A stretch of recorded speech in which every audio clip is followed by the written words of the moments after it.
നമസ്കാരം. ഇന്ന് തദ്ദേശ സ്വയംഭരണ സ്ഥാപനങ്ങളിലെ രണ്ടാം ഘട്ട വോട്ടെടുപ്പാണ് നടന്നുകൊണ്ടിരിക്കുന്നത്. കൂടെ ചില നിർണായകമായ വാർത്തകളുമുണ്ട്. നോക്കാം ഇന്ന് ഇതുവരെയുള്ള പ്രധാന വാർത്തകൾ. ആദ്യം തലക്കെട്ടുകളിലേക്ക്. വടക്കൻ കേരളത്തിൽ വോട്ടെടുപ്പ് തുടങ്ങി. കോഴിക്കോട് രാവിലെ മുതൽ വലിയ തിരക്ക്. KTU ഡിജിറ്റൽ സർവകലാശാല വിസിമാരെ സുപ്രീം കോടതി തീരുമാനിക്കും. നീക്കം സർക്കാർ ഗവർണർ സമവായം പാളിയതോടെ.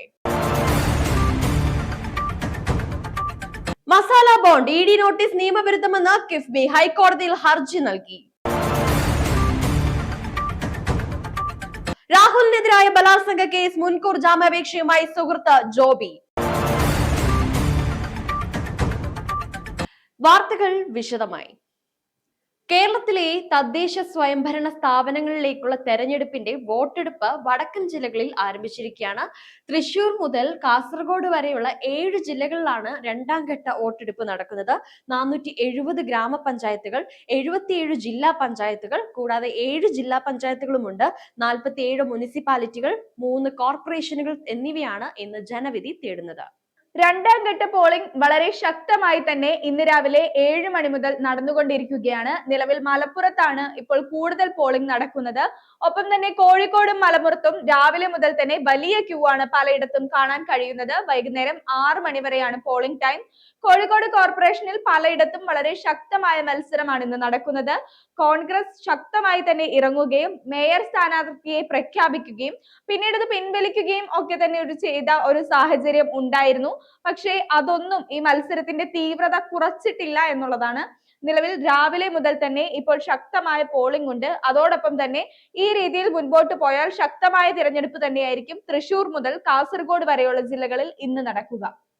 കേരളത്തിലെ സാങ്കേതിക സർവകലാശാലയായ KTUവിന്റെയും ഡിജിറ്റൽ സർവകലാശാലയുടെയും വൈസ് ചാൻസലർമാരുടെ നിയമനവുമായി ബന്ധപ്പെട്ട നിർണായക വിധി ഇന്ന് സുപ്രീം കോടതി പ്രഖ്യാപിക്കും. VCമാരെ നിയമിച്ചതിലെ ചട്ടലംഘനങ്ങൾ ചൂണ്ടിക്കാട്ടിയുള്ള കേസുകളിലാണ് കോടതിയുടെ അന്തിമ തീരുമാനം വരുന്നത്.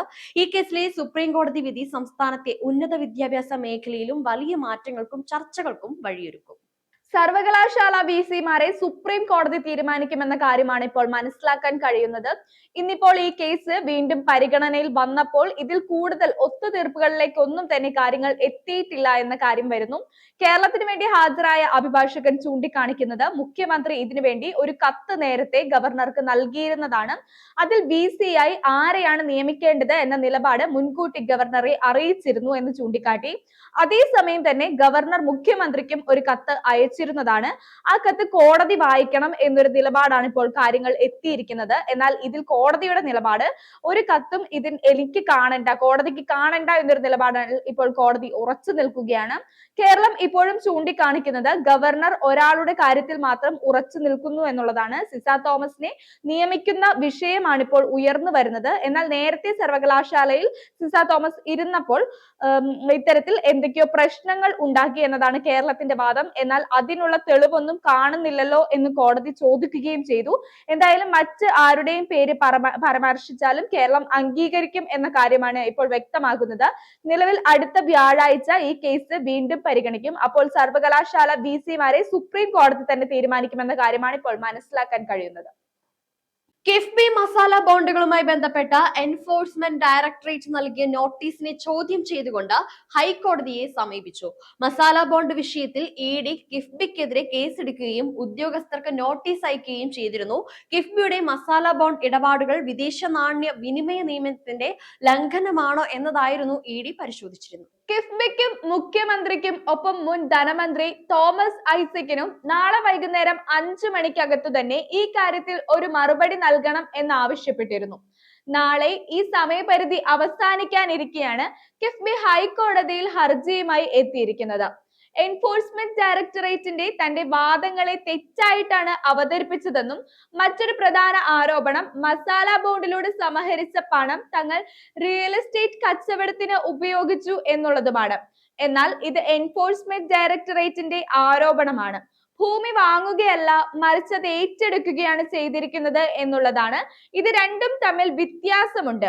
മാത്രവുമല്ല സംസ്ഥാനത്തിന്റെ വികസനം ലക്ഷ്യം വെച്ചാണ് തങ്ങൾ ഈ പ്രവർത്തനം ചെയ്തത്. ഈ കാര്യമാണ് കോടതിയിൽ അറിയിച്ചിരിക്കുന്നത്. ഇത് തിരഞ്ഞെടുപ്പ് മുൻപിൽ കണ്ടുകൊണ്ട് രാഷ്ട്രീയ പ്രേരിതമായ വിഷയമാണ് ഇപ്പോൾ നടക്കുന്നതെന്ന് ഇതിലൂടെ മനസ്സിലാക്കേണ്ടതാണെന്നും അറിയിച്ചു. രാഹുൽ മാങ്കൂട്ടത്തിനെതിരായ ബലാത്സംഗ കേസുമായി ബന്ധപ്പെട്ട് അദ്ദേഹത്തിന്റെ സുഹൃത്ത് ജോബി മുൻകൂർ ജാമ്യാപേക്ഷ സമർപ്പിച്ചു. കേസിൽ ജോബിക്കും പങ്കുണ്ടെന്ന് പരാതിക്കാരി ആരോപിക്കുന്ന സാഹചര്യത്തിലാണ് ഈ പുതിയ നീക്കം. നേരത്തെ പോലീസ് അറസ്റ്റ് ചെയ്ത രാഹുൽ മാങ്കൂട്ടത്തിന് കോടതി കഴിഞ്ഞ ദിവസം ജാമ്യം അനുവദിച്ചിരുന്നു.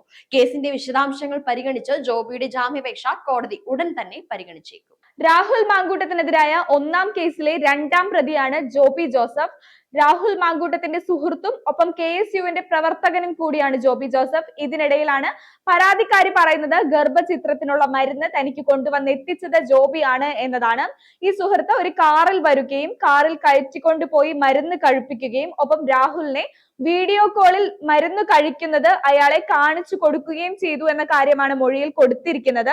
അതിന്റെ അടിസ്ഥാനത്തിലാണ് ജോബിയെ 2-ാം പ്രതിയായി കണക്കാക്കിയിരുന്നത്. എന്നാൽ രാഹുൽ ഒളിവിൽ പോയ അന്ന് മുതൽ തന്നെ ജോബിയും ഒളിവിലാണ്. ഇതിനിടയിലാണ് ഇപ്പോൾ ജോബി ജോസഫും തിരുവനന്തപുരം ജില്ലാ കോടതിയിൽ മുൻകൂർ ജാമ്യാപേക്ഷ സമർപ്പിച്ചു എന്നൊരു വിവരം വരുന്നത്. തന്നോട് ഇത്തരത്തിൽ ഒരു മരുന്ന് എത്തിക്കാൻ ആവശ്യപ്പെട്ടു, അത് ചെയ്തു കൊടുത്തു, അല്ലാതെ ഏത് മരുന്നാണ് അല്ലെങ്കിൽ എന്തിനുപയോഗിക്കുന്ന മരുന്നാണ് തുടങ്ങിയ കാര്യങ്ങൾ തനിക്ക് അറിയില്ലായിരുന്നു. അതിനാൽ തന്നെ താൻ ഇതിൽ നിരപരാധിയാണ് എന്ന കാര്യമാണ് ജോബി കോടതിയിൽ അവതരിപ്പിച്ചിരിക്കുന്നത്. ഹർജി ഇന്ന് തന്നെ തിരുവനന്തപുരം ജില്ലാ സെഷൻസ് കോടതി പരിഗണിക്കും എന്ന വിവരവും ഇതിനോടകം തന്നെ വരുന്നു. ഇതുവരെയുള്ള പ്രധാനപ്പെട്ട വാർത്തകൾ ഇതോടെ അവസാനിച്ചു. വരും മണിക്കൂറുകളിലെ പുതിയ വാർത്തകളുമായി വീണ്ടും കാണാം.